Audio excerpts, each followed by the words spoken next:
throughout the next couple of hours to make sure that you walk away confident, right? Okay, so let's see. Someone asked about team management, like what was the biggest conflict I had in my team yesterday. Can't remember who it was. Was it Ellie or was it Banuka? One of you guys asked me, oh, when did you have when was your biggest, it was Upi? Was it Upi? It was like Upi asked me a question as well, but I don't remember which one. But basically, okay, if you guys are curious, I think the short answer is I don't think in my term and I had any major team conflicts. In fact, the biggest team conflict that I can remember was from sculling, like was from boat race. Um, and so basically the biggest kind of friction that I had in my team was, I could tell you, like 3 days before the start of my term. It was in the pre-planning, MC pre-planning before we started. And and I think it's not because we're conflict avoidant, we're very like, you know, this doesn't work, let's solve it, people. But I think we all were kind of aligned with a common set of uh values that we wanted to live by. So one was like, in a different way, we didn't really use ISEC values as our values. Yeah, we're super like obviously ISEC-y, but we're not ISEC geeky as well. So one of the values that our team was like really into was striving for excellence. So like everything that we do, like we definitely want to deliver. We definitely want to show results for it. We definitely want to basically own our promises and deliver, right? So that was one. The other thing was humility. So no matter how good you are, and to be honest, in my team, like there are a bunch of really, really skilled people, and I hired them for that. In fact, there's one guy who was the team leader of the one of our previous PAI, Anna Sauriaga. So he was her team leader. He elected her. He was her MCVP. He returned MCVP, and then he left to work. And then he wanted to come back to ISEC again, and no one was hiring him. But then I looked at him. I was like, damn, I want this guy in my team. Obviously, I was a bit scared if I could manage him, but then he turned out to be one of my greatest ally in my team as well. So yeah, for those who just joined, like we're just talking about like the biggest team conflict that I had, answering some of the questions. And then finally the last value was integrity. So basically, if you are feeling basically like something like honesty, and if you're feeling that something is not right, like a team decision is not right, or we're not moving in the right direction, it's up to us to kind of own up and talk about it, right? So the first conflict came in the pre-planning, where we were all kind of working out the directions, plan, whatever it is that we wanted to do for the term. And then one of the MC team members, instead of saying, hey, I'm not comfortable with this, I don't agree that this is the thing that we should pursue, like he just said something like, oh, fine, I'm fine with that, whatever. And then that was the moment of conflict where, and I was appreciating, because like everyone was very clear, these are our values and we live by it. These are our team stand. So everyone started questioning him, like, no, but we said that we wanted to be integrous, we wanted to be honest to each other. So what is the problem? Like, you're obviously not happy. So this was like the biggest team conflict. And I think, like, long story short, I think the easiest way to deal with team conflict is to not let it become a team conflict. So friction is bound to happen, like between members. It becomes a team conflict if you let it brew, and you let them kind of like, because what happens in a conflict is people feel lost, or people feel a sense of, obviously, like they're upset at each other, but they also have that sense of fear. Or what if they don't like me anymore? What if this person hates me as a result of this, right? So don't let it become a team conflict, because friction happens. If you let that kind of fear brew, then this person will talk to their friends, and then they want to get supporters, and then now they have like a bunch of group A versus group B. Now that's a team conflict. But before it becomes group A versus group B, it's just person one versus person two. And most of the times it's very simple to solve. So I know, obviously, like remote management, it's slightly more challenging to identify these spaces of conflict. So I think it's important to think about how you can be aware of these kind of conflicts, and how can you encourage person A and person B to solve it.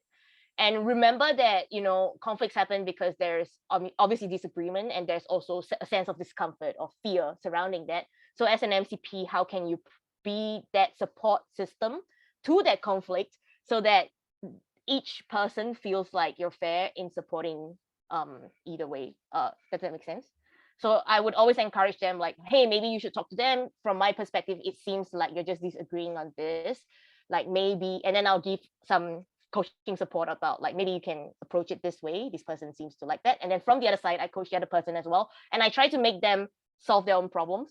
And then, but at the same time, you know, I provide the platform saying, hey, I'll be here either way. So if you need help, like, feel free to let me know, and then I'll jump in as well. So then we never had team conflicts. So the team conflict happened during sculling boat race when, you know, one of our team members were I don't know, what do you call it? Like hosting the boat race. And then they awarded it to the LC instead of our team. And we're like, what the fuck? Okay, so that was our team conflict. That's it. So yeah, long story short, team management, don't make it a team conflict. Solve it while it's still small, and just don't ignore it. Like even the smallest things, the smallest disagreement, disagreement is always good because then we're considering different perspectives. So that should be encouraged. But then how we solve it should be immediate. Yeah. And then yeah, so I don't know if anyone wants to ask more specific like questions about your own team. Like feel free to just interrupt me. Otherwise, I'm just going with the questions that have been asked. One other thing that was asked, which I thought was very, very relevant, was replanning. So that's exactly where we are right now, right in the middle of the term, replanning GCPs. You guys have probably done kind of small replanning, have you? Like after the first RPM, or was that like really, really soon? No? After RPM, you guys did some small replanning. I mean, how did that go? Like just to know, quarter review was done. Okay. How did that go? Like if you can just write in the chat or just unmute yourself to share with me as well, just to know how did that go? Was it like, did you set a set time for it, or what was this after RPM or after quarter review, the most recent one? The last quarter basically, because there was like you started the term and then there was one quarter. Yeah. Well, for me, and I'm sorry I'm a little late by the way. For me, quarter review was pretty good. I thought that we were able to harvest a lot of learning from it. Mm-hmm. I wasn't too focused on strategy implementation because I don't think that, I think the environment was too dynamic for us to get a really good grasp of how well the strategy was. I think it's more on the network management side, and what can we learn from our from the environment and how to change our product based on that. So I think it was very productive. We did it over 2 days, super chill, super straightforward. And we're going to do a similar process before replanning as well, just to consolidate learning. So overall, I was pretty happy with my quarter review. I never done a quarter review. I hate long meetings. I hate planning, but it was good in small doses, like alcohol, for example. That's nice. Okay, so like you see, I mean, obviously Michael had a good experience, so he probably have. I mean, someone can, if someone's really interested, you can probably talk to him about like what were the key elements. Just interview him a bit more, asking him like what the other elements were. Like, is there someone else who also had a good replanning experience, or like not so good experience as well? Just so we know what we're talking about here before I share. Okay, yeah, Ellie. Hi, actually, it wasn't necessarily replanning, but my MC at the start of the term, we kind of had a different approach to planning. So for context, my team was kind of completed late. So it was like June, we were able to do transition and everything. But what we did in July, so we had a conference in August. It was actually the previous MC team's outgoing conference. But what we did is that we had initial MC planning. So like we already have the general idea, like with regards to the strategy within the focus areas. But then we also had a lot of change management to deal with that also carried over from the previous term. So what we did actually is that we had we call our MC and the LCEBs the National Leadership Board. So we had planning together so that all of the things with regards to innovation, with regards to change management, for everything from BD, from marketing to finance to everything going on, that was the space that everyone can input. So it was the first time we had that kind of approach, and I think it was really effective because that was a space where we were able to kind of ground the LCEVs in the changes that we had to do. So even though, of course, like till now, we still have like spots every now and then where there's some disagreements from the LCEVs, we can kind of use it as a, hey, you had the space to kind of tell us already your inputs. So that was a space where I guess everyone was onboarded with everything, which I think was like a better collaborative approach that we didn't try before. We're honestly kind of scared because it was kind of leaving a certain chunk of the plans for the term to the LCEVs, but I actually think it kind of worked out for the entity, improving MC-LC relationships as well. So yeah, that's what we did. Nice. Okay, so it, like, from the sounds of it, like you basically aligned your MC timeline and also like kind of empowered the LCs to be part of that replanning as well, right? Yeah. So the LC replanning was part of our MC planning. So we just basically two birds with one stone. Cool. Okay. Yeah. I don't know how you guys do it like in the other entities, but for me, because from the beginning of the term, we pretty much tried to already highlighted the touch points that, so basically like you're on the MC, right? And then you're managing the LC, and then there is like the AI level. So there's information that kind of transacts between the LC to the MC to the AI to back down. So we try to align, like identify the key touch points. So like, for example, I already know that there's going to be an RPM happening sometime this quarter, sometime this. So then kind of the calendar is already aligned. So in that sense, that replanning or like the information flow was already aligned. So I didn't really think much about that. But for the sake of like replanning itself, just focusing on my MC team first. That's what I'm gonna kind of share here. So basically, with every replanning, I definitely have team building. I think that's a very, very important element. I think team building, not so much like, oh, you know, what's your name? And I don't know if how well your teams know each other, like your team members know each other as people more than just as like colleagues. I know some of you live together, so you might have a very different experience to some of you who don't. So depending on which, like, you looking at the team's gaps and motivation levels, you can design some obviously like personal development spaces within this replanning. Because how I see replanning is it's a moment to take a breath and then again like step out of the box. Unless you can remove everyone from the box, it's hard to see where you've been going and hard to understand that, okay, this is where I need to go next, right? So then that's something that I always include in my replanning. Also, I make people come prepared, because like before the replanning actually happened, I will send out a list of long questions. I don't know if you guys know Ramita. She's also used to be AI. She's part of like well, she was the MCP before I came in. Yeah, Parag must know Ramita, right? So she's also on the AI, and she's kind of like, I think she did like innovation and strategy, and she's basically the brains behind the kind of online systems that we have today. Like, she was helping with the transition process of that. Basically, you know, that's one thing I learned from her. So before the planning even happened, I would send a list of questions to my MCVPs, and they are different for specific functions. Like, oh, you know, how has your, I don't know, what are your biggest initiatives that succeeded? What are your numbers, metrics that you've achieved? What's your assessment of your LCVPs? How are they doing? And then they might do their own survey with the LCVP. So everyone comes prepared so that we know where we are. I think it's so important, again, like to know where we are before we know where we can go. And then I think these are like GCPs. In terms of like what I wish I had done better in my replanning is, because in my term, like my team, and it might be different to yours, but my team was already from the get-go, we knew what we wanted. We had the key strategies and we were already running, right? And in a way, when I was doing my replanning, everything that was downloaded from AI was very easy to understand and implement. But to be honest, on hindsight, after replanning, definitely everyone felt recharged. But I think more important than that is I wish they felt more inspired.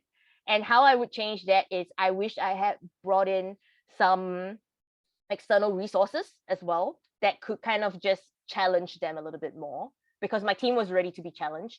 And I felt like in replanning, I could have challenged them a little bit more, so that when we walk out of replanning, we were not just clear about where we're going, because we were already clear, but we were inspired to like want to push for the next frontier, right? And some of your teams might be experiencing that, and some of your teams might be still kind of figuring things out. It doesn't matter. What matters most is the replanning is effective. And what I mean by effective is that it moves you into the next phase, move you forward and upwards, whatever you want to define that to be, right? So I think it's a little bit, it's a very big topic to discuss how you want to plan it, but then there's just these few key elements. I don't know, like, initially I asked like Prayok and Tony to share, but then Tony was advertising to me that actually after this session, you guys will have space to ask for capacity building. So I encourage you to put these topics there if you want to further discuss, like replanning for entities that are still figuring out like the key strategies, team building for entities that already are running and I don't know where else to go. I'm going well, but I need to go more. Or team building for like, I'm doing okay, I'm happy where I am, but like, how do I pivot into the high performing entity, right? Something like that. Yeah, I don't know if anyone has any like more specific questions about replanning put in the evaluation form today. Yeah, if anyone has any like more specific questions about team replanning, yeah, definitely just recharging the team, redoing SWOT analysis where we are now, and then like see if we can inject any key inspirations or challenges, draw from external sources if possible. And then the other thing is successor planning. I don't really have a very good thing to share about this because I already know my successor. I mean, like I already knew my successor, and I already knew with Isaac in Australia, we typically have a decent pipeline in a sense where like in terms of our LCs, like we've got a decent amount of LCs, enough that there will be people stepping up, and then we also got a decent MC size anyway. That there probably will be people, and then we also typically have like, I don't know, MCs abroad most of the time. Sometimes from term to term we have that happening, and I think that kind of resonates maybe with, I don't know, Indonesia or maybe Taiwan or maybe Malaysia. Well, I guess Philippines now you have and Vietnam, I guess. Then I mean, there are other entities that maybe Prayok might be better to talk about in terms of succession planning. But for me, like, it's just one thing that I can say is start early. So like already start talking to these people. Even like, don't just like drop it all on them all at once, or like hear it from them suddenly. Like, I think it's important to keep in touch with some key like people that you know you want to be pipelining anyway. And then there might be one or two surprises. That's fine. But anyway, you know, having like talking to these people also plants the seed in their mind that, hey, you know, you could be the next MCP of this entity, and it's amazing because, right? So yeah, so I had people from my MC running, and then I had Christina Kelman. She's my successor. I don't know if you guys know her. She spent some time in Indonesia, I think, and then India. And well, we were like same term. Yeah, we were saying, and she was on AI after that. Yeah, I forgot about it. So we were in the same, we joined at the same time, so we already knew each other. So yeah, so I mean that leads to the next question. But for now, I think like Prayok, I don't know, you want to just share a little bit about like for smaller entities, people who might have pipelining, like how did you find your successor? Yeah, I think this has been like an ongoing crisis, and like there's no one right solution, like, to be honest. But then one of the things I would suggest is like, especially with a small entity, like you shouldn't be afraid to ask the question that you must ask. Like at the end of the day, you need a good successor, right? And it's very important for the continuity.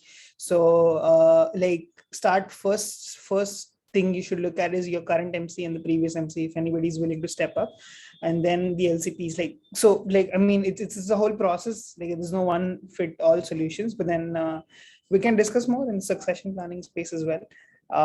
Yeah, that's what I would say. Perfect.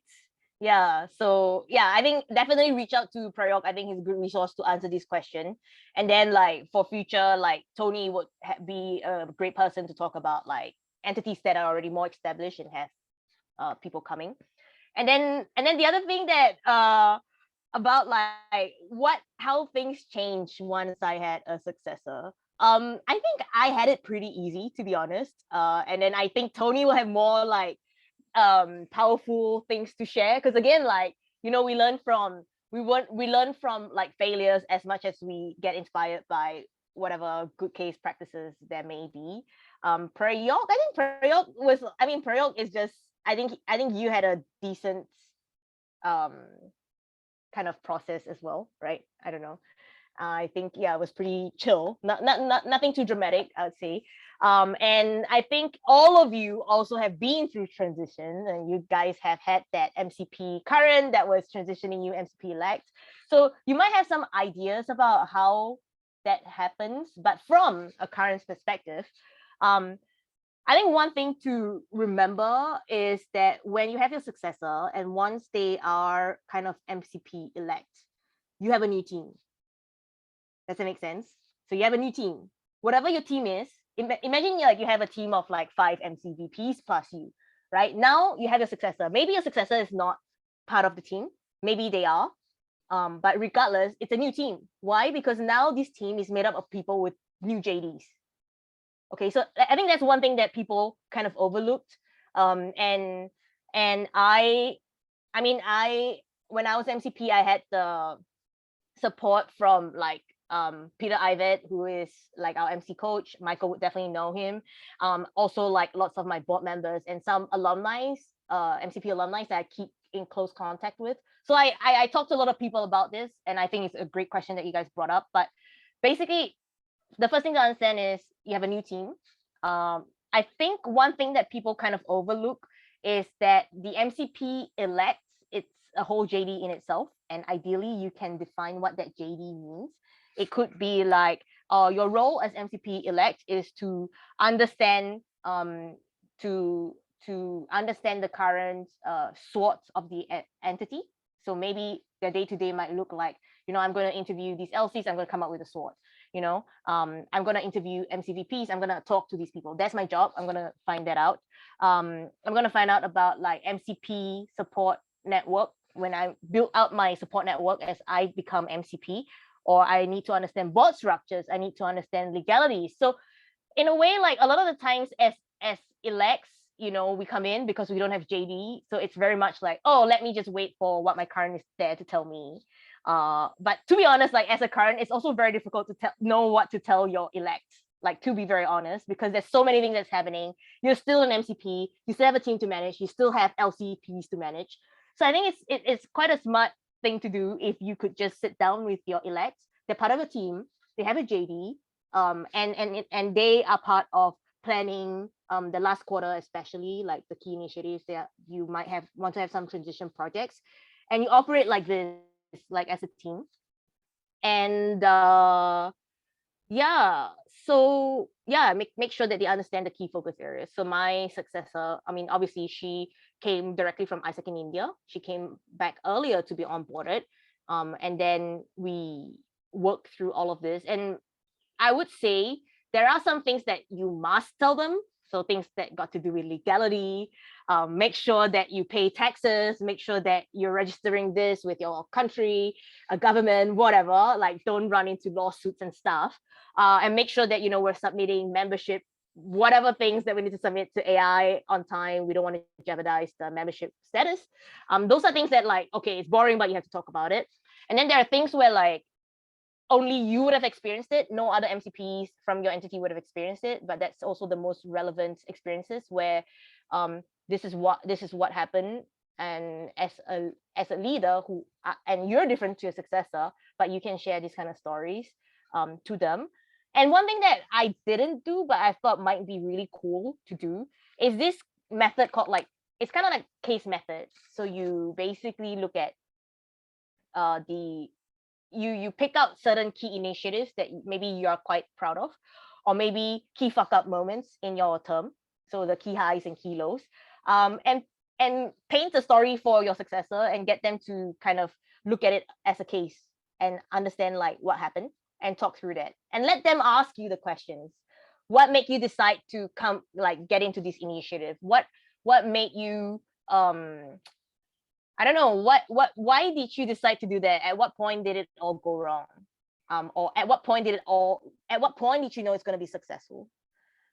Because I think when you put the responsibility on them as well, it's kind of like, you know, activating leadership. You know, you're also empowering them to think critically, and then also like to engage with you and to be concerned about why it's gone wrong. Because I think a lot of times I hear a lot of people around me saying that, oh yeah, it's because my predecessor didn't do this, or you know, or then the predecessor would say, oh, my successor kind of sucks, they're not doing that. But like, to be honest, like it's just a lack of empathy. I mean, obviously, you know, you've put in a lot of heart, sweat, and tears into the organization. I'm sure you have. And your successor ran with lots of heart, sweat, and tears to be there because they care so much about the entity as well. So technically, you're on the same boat in terms of like the passion for the organization. Yeah, Tony can maybe talk more about this. But I think, yeah, definitely, if you can think more critically about how you can create these kind of spaces where it's just you and that person, very vulnerable, looking at very key ups and downs cases, so that they can understand your decision. So it's not like, even if, because a lot of times like, oh, this initiative fails, we're not going to do that anymore. We're going to sweep that away from the entity. It's not going to exist anymore. You know, generation 2015, no, that failed. We're going to call IM 2015, you know, like from year to year. It doesn't make sense. To the LCs, it doesn't make sense. Like there's no continuity. All you're doing is to make the MC brand look bad. Like that's it. Like if there is no connection. So I think there is, I mean, obviously then you have, the onus is on you, the current, to set up this relationship. But definitely the onus is, when setting up this relationship, put the onus on them as well to work with you as partners, moving especially in the last quarter. And obviously like involve your team, involve your MC team as well in the whole transition. It's gonna be different. It's gonna be a different team. Like don't overlook that. But that means you need to build a new team again. Like by this time, you already have experience building it from before, so you know how to build a team. Hopefully, hopefully you learned something, and then now you're building a team again for the last quarter. And this team is I would say like it's one of the most important teams if you want to make sure that there's continuity in your network and that your LCPs are ready to run as soon as the new leadership comes in. And I think because, I mean, with Christina and I, we have respect for each other. So in a sense, like I got away easy. But I think these are some of the things that I think I did, we did, that kind of made it a bit smoother. I mean, I don't think I transitioned like the best, like to be honest, I don't know. But it works. Like it works and it was fine. So yeah, if anyone wants to talk more about transition, talk to Tony. Or I mean, and Prayog as well is in the room. So yeah. So basically, I mean, I don't have too much more time. If you want, did anyone like ask me any other questions or have any other?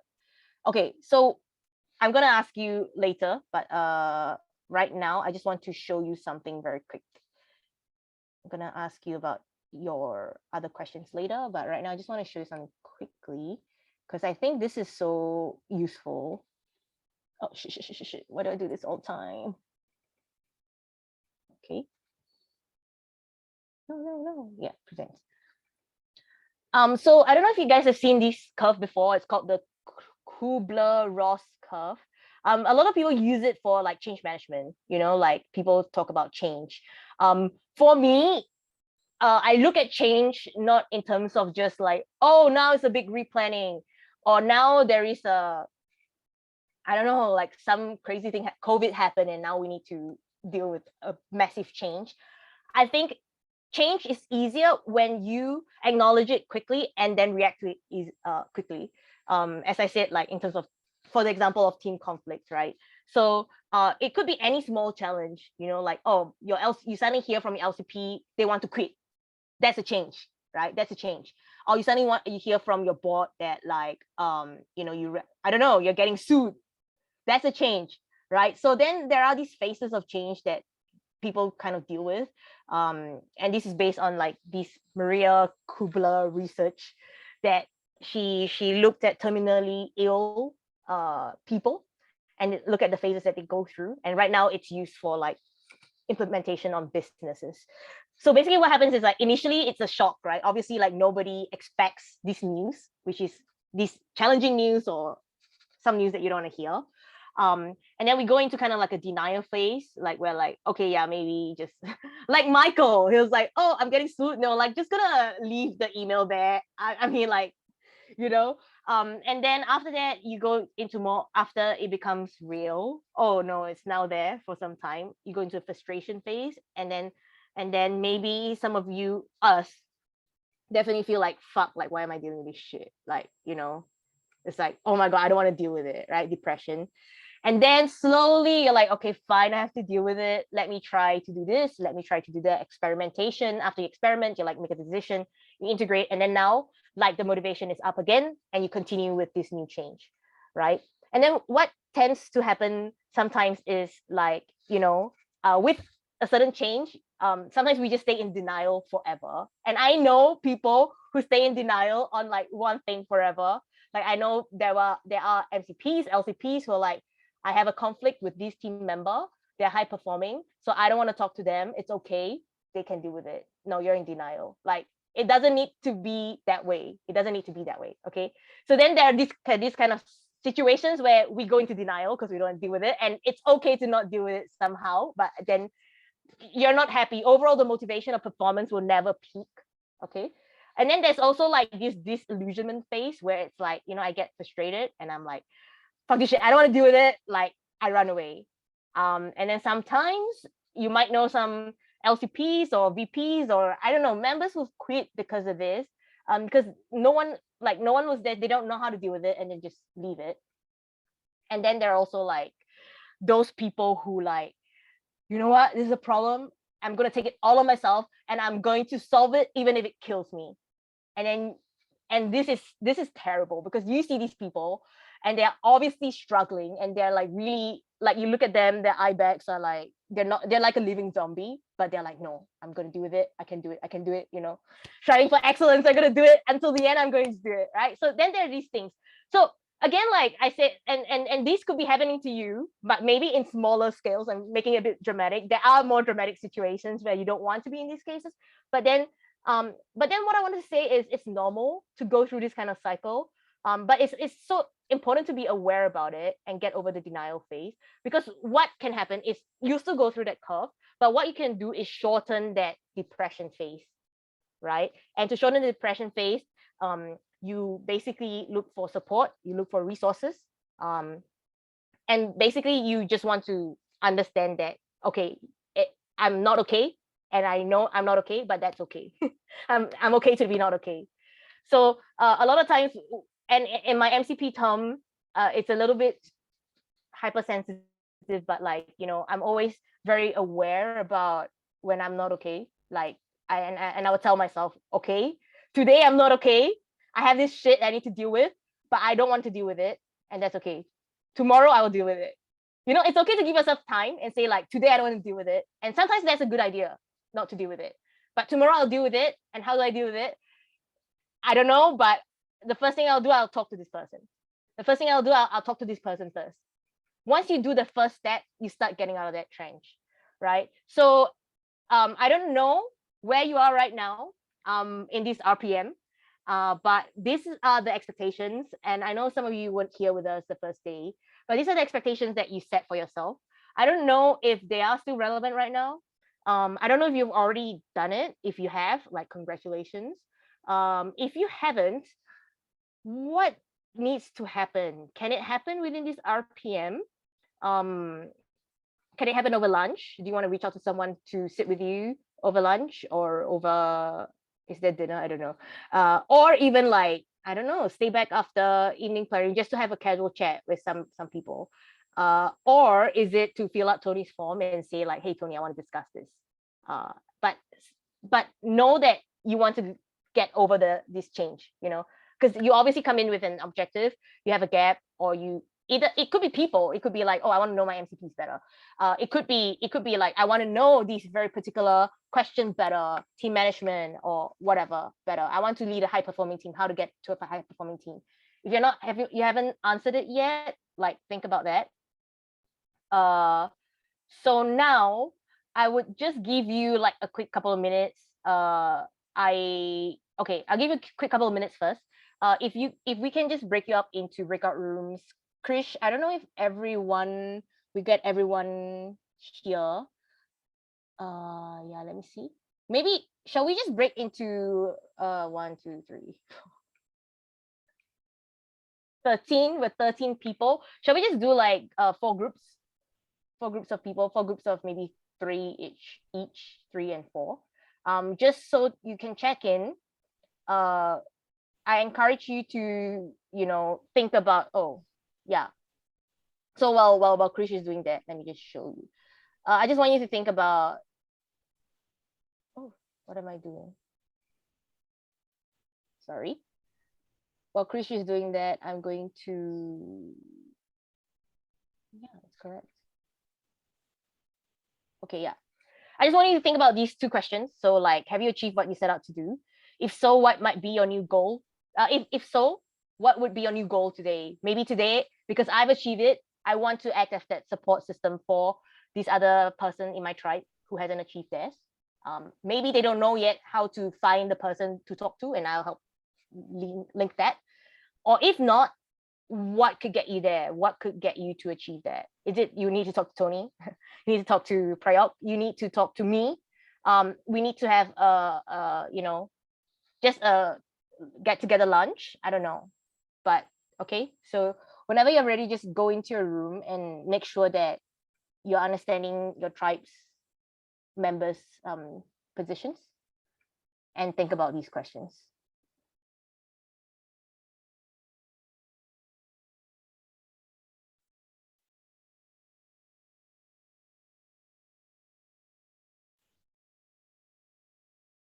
Yeah, okay, everyone's gone, right? Yep. Good, good, I mean, good, gone. good. I just Impulse recording. Okay. Which movie? What? Tony, do you know about this movie? Oh, everyone's back actually. Yeah. Sorry. I think it's our team. Breakout know about it. Yeah. Okay. And you. Yeah. just a quick energizer for everyone who's back. Me in I think 2019 or something, she had a favorite movie. Me, don't go away. Show your face. You can tell us. You guys know that movie with Sandra Bullock and this little kid, and they're going down the river, right? Me, where is she? She's hiding. Yes. What's How the can movie? you know Ubi? What's the movie called? Bird Box? What Bob? Babok. The The first time I met Nee, she was like, that movie, have you watched Babok? I was like, what's Babok? It's Bird Box. Now Nee now is like, going all around and doing yeah, and still Bob. It's still Bob. Still Babok. Nothing changed. Love it. Yes. I love it. Yeah. Anyway, so just to kind of wrap up this space, I hope you guys at least had the time to kind of just consolidate and say, okay, this is where I am. Does anyone want to just like quickly shout out what they might want to be doing or talking about, or like some spaces that you want to see? Sorry, I just saw Tony's comments. Yeah. So anyone, because obviously, as you all know, we have post this, there will be spaces for you to also address this. So maybe it's good time to kind of just digest a little bit.